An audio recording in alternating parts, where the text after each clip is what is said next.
Hello, I'm David Vogel. In the last election, I was the Democratic Party's sacrificial candidate in Georgia's 9th Congressional District. It's the most conservative district east of the Mississippi River.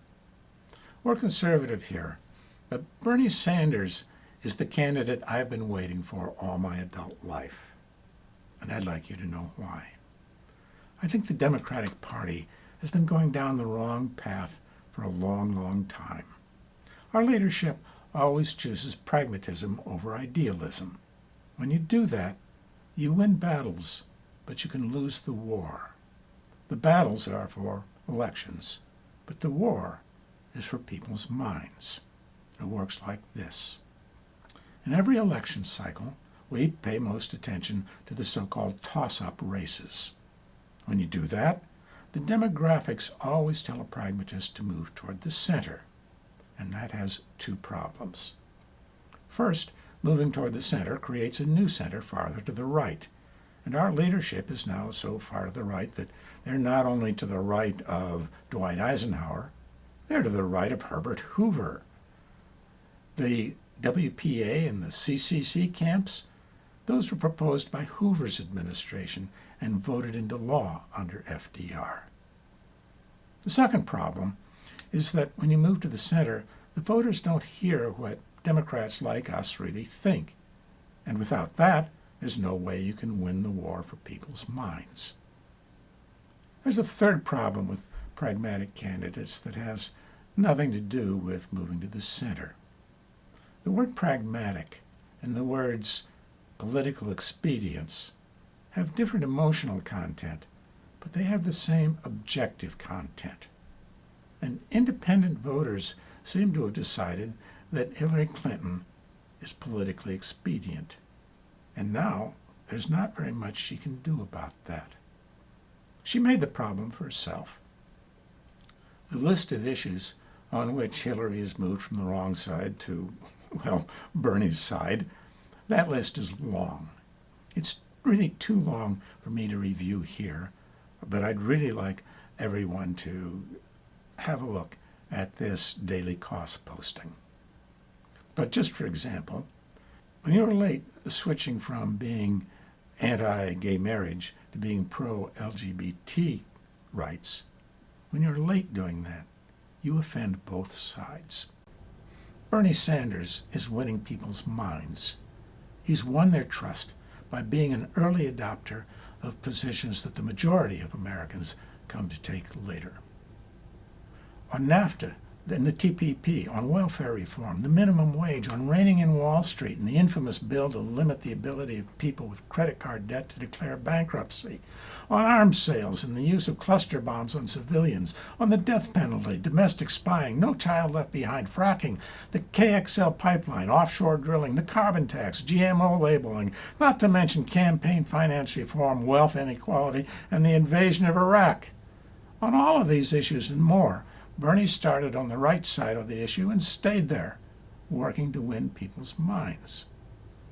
Now, winning people's minds is always the best strategy, but it doesn't always lead to immediate electoral victories. But in this case, Hillary's chant that Bernie can't win the election is nonsense. If there's anybody who will have trouble winning in November, it's Hillary Clinton. Every time there's a new poll, Bernie Sanders looks better. And in the most recent polls, he slaughters every Republican candidate, beating Trump by 15 points. The best Hillary can do is a virtual tie with Trump and losing to every other Republican. When I first supported Bernie, I thought the word socialism would be a real problem for him. But the evidence is in. The big bad word is a dud. The only people who seem to care about it are those Hillary supporters who want to believe that Bernie can't win, and hardcore Republicans who aren't persuadable anyway. What I don't understand is why people will say that they really agree with Bernie about everything, but find something else wrong with him. They say things like, Bernie's ahead in the polls now, but wait until the Republican machine turns on him. Well, when it comes to mudslinging, trust is a really important issue. And Hillary Clinton is more susceptible to Republican mudslinging than Bernie Sanders is. Bernie's the closest thing we've got to a Teflon candidate. They've already blasted the socialist word at him, and it did about as much damage as a Nerf ball. Other people tell me Bernie can't get anything done. His program is too radical. I don't know what makes people think that the Republicans will suddenly give Hillary Clinton a better break than they ever gave Barack Obama. During his 16 years in Congress, Bernie Sanders passed more amendments than anyone else, and he did it whether the Republicans or Democrats were in power. He continues to do it in the Senate.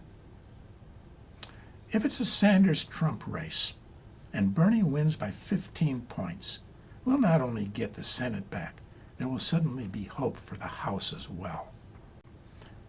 After Barack Obama took Hillary Clinton by surprise in 2008, I felt for Hillary sort of the way you'd feel about an Olympic athlete who stumbles coming out of the blocks. You want to give her a do-over and watch her win the gold. I'd like to see a woman as president. But these are not good enough reasons for giving up the candidate of a lifetime. Bernie Sanders is the future of the Democratic Party. He wins minds and thousands of volunteers who are tired of pragmatic candidates have gotten their first taste of politics, and we need them in the Democratic Party. It has been generations since a Democratic candidate for president has reminded the voters that unions created the middle class. Let's give up on the idea that we like Bernie on the issues, but there's something else wrong with him. If we nominate him, the independent voters will elect him, and whatever is feasible to do, he will get done just as he has always got things done.